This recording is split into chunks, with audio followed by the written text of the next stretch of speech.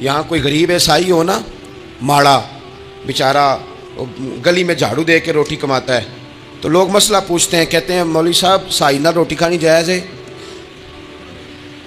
تو میں پھر ان لوگوں سے آگے سے پوچھ لیتا ہوں، میں کہتا ہوں یہ بتاؤ امریکہ کا صدر بھی عیسائی ہے، اس کے ساتھ جائز ہے؟ اتنے وزیر مشیر وزرائے اعظم ملکوں کے جا کے کھاتے ہیں، کبھی آپ نے مسئلہ پوچھتے دیکھیں؟ وہاں تو جو مولوی مشیر بنے ہوئے وہ بھی بیٹھے ہوتے ہیں بیچ میں، وہ بھی بیٹھے ہوتے ہیں، اب بھی ان سے پوچھو۔ لیکن ہمارا مزاج یہ بن گیا ہے کہ غریب کے حق میں مسئلہ اور ہے اور امیر کا معاملہ ہے تو معاملہ اور ہے، اس سے نکلیں۔ یعنی اگر 5 روپے کسی کے گر جائیں تو وہ واپس کرنے بھی ضروری ہیں، اور 5 کروڑ گر جائیں تو وہ بھی۔ وہ ہمارے ایک دوست کہا کرتے ہیں کہ ایک صاحب تھے، ان کو نا بڑے قیمتی جوتے کا ایک پیر مل گیا کہیں سے گرا ہوا، انہوں نے وہ قیمتی پاؤں جوتے کا گرا ہوا اٹھایا اور وہ بندہ تلاش کرنے لگے کس کا گرا ہے۔ دیر تک وہ ڈھونڈتے رہے ایک پاؤں کس کا ہے، تھوڑی دیر کے بعد انہیں دوسرا پاؤں بھی مل گیا، پھر انہوں نے بندہ ڈھونڈنا بند کر دیا۔ انہوں نے کہا اب دونوں ہو گئے ہیں، اب یہ کام آئے گا، لہذا انہوں نے بند کر دیا۔ میرے عزیز، یہ تو کوئی طریقہ نہیں ہے نا کہ آپ چیز اگر تھوڑی سی ہے تو اس پر فتویٰ اور ہے، اور اگر زیادہ ہے تو مزاجوں میں جب ہم یہ لے آئیں گے اپنی طبیعت میں، اور کب تک ہم نے اسی طرح رہنا ہے؟ کب ہم نے اپنے وجود سے کام لینا ہے؟ بیکار وقت کب تک گزرنا ہے؟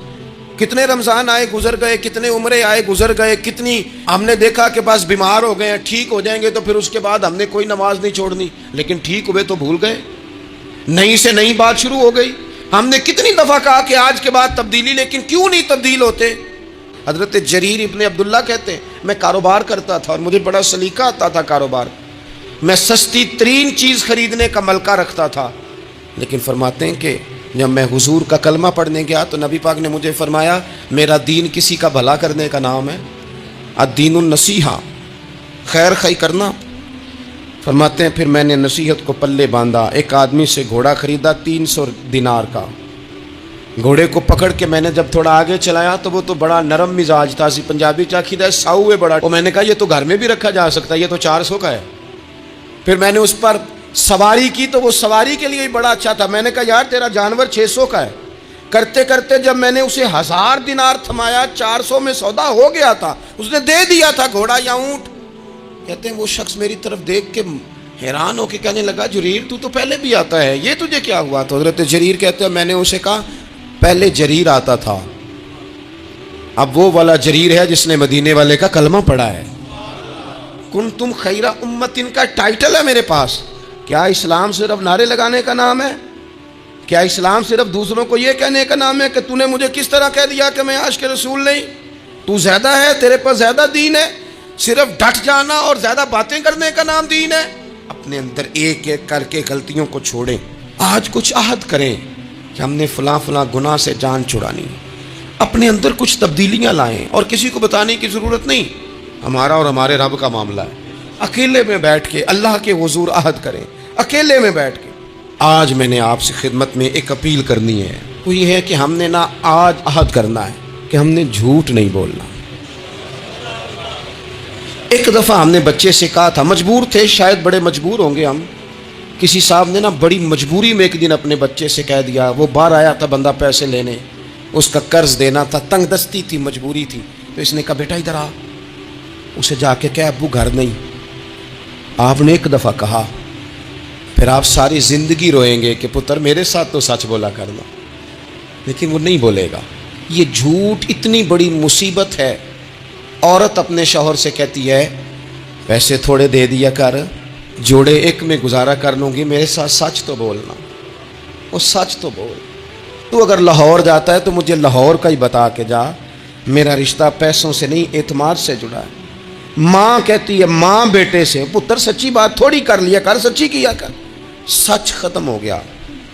اب لوگوں نے جھوٹ کا نام بدل دیا ہے، کہتے میں نے بہانہ کر دیا تھا۔ او بھئی آپ نے جھوٹ بولا تھا، صاف صاف کہیں، نام بدل دیا۔ جھوٹ کھا گیا میرے ملک کو، جھوٹ کھا گیا اس ملت کو، جھوٹ نے اس امت کو قریب سے آ کے تھام لیا۔ ہم بڑی آزمائش میں ہیں، ہم مطلب ہر شخص ہی الا ماشاءاللہ، ہر شخص ہی۔ آپ کسی شخص سے کوئی معاہدہ کرتے ہیں، کوئی چیز بنانے کی بات کرتے ہیں، خریدنے کی بات کرتے ہیں، وہ جو کہتا ہے اس پر پورا کیوں نہیں اترتا؟ وہ غلط بات کیوں کرتا ہے؟ میرے نبی پاک علیہ السلام سے پوچھا گیا مومن بزدل ہوتا ہے؟ حضور نے فرمایا ہو جاتا ہے کبھی، یہ غلطی آ جاتی ہے۔ حضور مومن کنجوس ہوتا ہے؟ فرمایا کبھی ہو جاتا ہے۔ یا رسول اللہ مومن جھوٹا بھی ہوتا ہے؟ تو میرے رسول فرمانے لگے نہیں، میرا کلمہ پڑھنے والا ساری غلطیاں کر سکتا ہے، میرا مومن جھوٹ نہیں بولا کرتا۔ مومن جھوٹ۔ ابو سفیان کو کیسر روم نے، ہرکل نے اپنے دربار میں کھڑا کر کے کہا ابو سفیان ابھی کلمہ نہیں پڑھتے تھے، تمہارا کوئی رشتہ ہے نبی پاک سے جنہوں نے مجھے بھی خط لکھا ہے کہ مسلمان ہو جاؤ؟ کہنے لگے ہاں میں چچا ہوں رشتے میں۔ کہا وہ کیسے ہیں پیغمبر؟ تو ابو سفیان کہتے ہیں چونکہ میں مخالف تھا، میں نے وہ ساری باتیں کی جو ہم ان کے خلاف کرتے تھے۔ اس نے آخری بات پوچھی، اس نے کہا ابو سفیان یہ بتا کہ وہ جنہوں نے اعلان نبوت کیا ہے کیا کبھی انہوں نے جھوٹ بھی بولا ہے؟ تو ابو سفیان کہتے ہیں کہ 1 منٹ کے لیے میں نے کہا کہہ دوں، مخالفت تھی نا، تو پھر میں نے سوچا یہ تو عرب کی وزاداری کے خلاف ہے، عرب میں سے تو کوئی جھوٹ بولنا پسند ہی نہیں کرتا، اور پھر میں اگر حضور کو معاذ اللہ جادوگر شاعر کہوں گا تو شاید کسی کو 1 منٹ کے لیے متوجہ کر سکوں، اور نبی پاک نے جھوٹ بولا ہے، یہ تو مانے گا ہی کوئی نہیں۔ کہتے ہیں بادشاہ نے پھر زور دے کے کہا سردار بتاتے کیوں نہیں، کیا کبھی انہوں نے جھوٹ بھی بولا ہے؟ تو ابو سفیان کہتے ہیں میرے ہاتھ میں چھڑی تھی، میں نے زور سے زمین پہ ماری، میں نے کہا وہ میرے رشتے میں بھتیجے ہیں، میری سخت مخالفت ہے، میں ان کے خلاف میدانوں میں نکلتا ہوں، جنگیں لڑتا ہوں، کبھی وہ غالب آتے ہیں کبھی ہم آتے ہیں، لیکن میرے سامنے وہ پیدا ہوئے، میں نے ماں کی گود میں بھی دیکھا، دادا کے کندھوں میں بھی دیکھا، چچا کے گھر میں بھی دیکھا، سیدہ خدیجہ الکبریٰ کا دولہا بنے بھی دیکھا، ان کی 4 بیٹیاں ان کی گود میں کھیلتے دیکھی، اعلان نبوت کرتے دیکھا، لوگوں کو مخالفت کرتے دیکھا، میرے سامنے ان کے مقدس بال سفید ہوئے، میرا اختلاف اپنی جگہ، پر بادشاہ میں قسم اٹھا کے کہہ سکتا ہوں اس محبوب کی زبان سے جب بھی نکلا ہے حق اور سچ نکلا ہے۔ اسیر دشمن کی چاہ میں بھی، وہ مخالفوں کی نگاہ میں بھی امی ہے، صادق ہے، معتبر ہے، میرا پیغمبر عظیم تر ہے، میرا پیغمبر عظیم تر ہے، میرا پیغمبر عظیم تر ہے۔ جھوٹ نہیں کبھی حضور نے بولا۔ کہتے میں نے جواب دیا تو سناٹا چھا گیا سارے دربار میں، کتنے اس نے سوال پوچھے، گھنٹوں بات ہو، سناٹا چھا گیا، اور پھر بادشاہ نے اپنا پرنا اٹھایا، چادر اٹھائی، کندھے پہ رکھی اور جانے لگا، تو میں نے پیچھے سے پلٹ کے کہا بادشاہ اتنے تو نے سوال کیے، اتنے میں نے جواب دیے، رزلٹ کا بھی تو اعلان کرنا، نتیجہ بھی تو دینا، کیا نکلا؟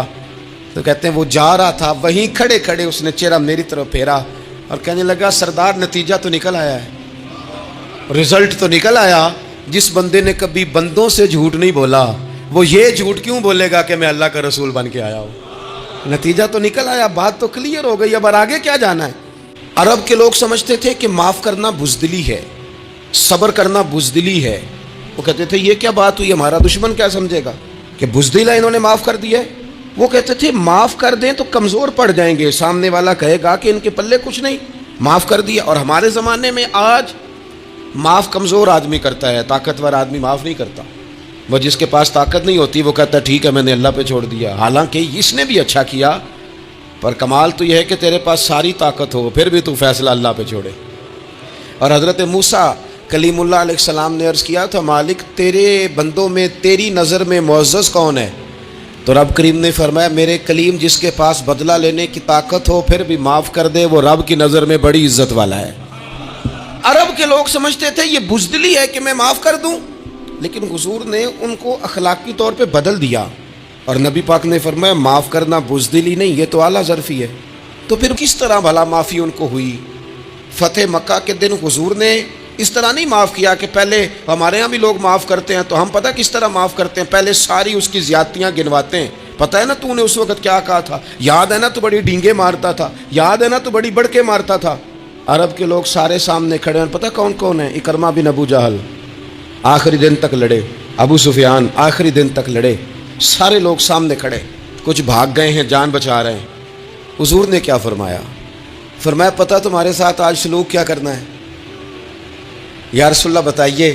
تو نبی پاک نے فرمایا وہی کرنا ہے جو جناب یوسف نے بھائیوں کے ساتھ کیا تھا، بات ہی کوئی نہیں کرنی، پچھلا قصہ چھیڑنا ہی نہیں، نہ کانٹے بچھانے کی بات کرنی ہے، نہ روڑے مارنے کی کرنی ہے، نہ بدر میں آنے کی کرنی ہے، نہ احد میں پتھر مار کے دانت شہید کرنے کی بات کرنی ہے، نہ خندق کی بات کرنی ہے، نہ خیبر کی کوئی بات. جاؤ نہ معاف کیا، بات ہی کوئی نہیں کرنی، معافی دے دی. ابو سفیان کہنے لگے حضور مجھے بھی معافی ہے. سونیا تیرے کرم پہ قربان جاؤں. میرے کریم فرمانے لگے تو قبیلے کا سردار ہے، مکے شریف کے لوگ تجھے بڑا سمجھتے ہیں، دیکھ حضور معاف بھی کرتے ہیں اور عزت بھی دیتے ہیں. فرمایا جا میں نے تجھے معاف کیا، اور جو تیری حویلی میں آ کے پناہ لے لے گا میں اسے بھی معاف کر دوں گا، اسے بھی معافی مل جائے گی جو تیرے گھر آ جائے گا. اب تبدیلی آ گئی، وہ جو اندر کفر تھا وہ ٹوٹ گیا، انقلاب آ گیا. یہی ابو سفیان جو کل تک مخالفت میں لڑتے تھے، پھر یہ حضور کے ساتھ جنگوں میں جاتے، اور اس طرح جاتے کہ حضور گھوڑے پہ بیٹھے اور جناب ابو سفیان نے گھوڑے کی لگام تھامی ہے. ہر میدان میں گئے، ہر جگہ خدمت کی. اکرمہ بن ابو جہل کا پتر ہے، کوئی کسر نہیں چھوڑی اس نے، حد کر دی، ہر جگہ لڑا، ہر مقام پہ. لیکن فتح مکہ کے موقع پر یہ بھاگ گیا تھا، جان بچا کے چھپ گیا. اس کی بیوی آئی، آگے کہنے لگی سونیا میرے چھوٹے چھوٹے بچے ہیں، مجھے پتہ چلا ہے کہ میرے شوہر کے لیے آپ نے ڈیتھ وارنٹ جاری کر دیے ہیں کہ جہاں ملے مار دیا جائے. صحابہ نے یہ اعلان کیا ہے، وہ سخت مجرم ہے، اس کے لیے سخت آرڈر جاری کیا گیا ہے.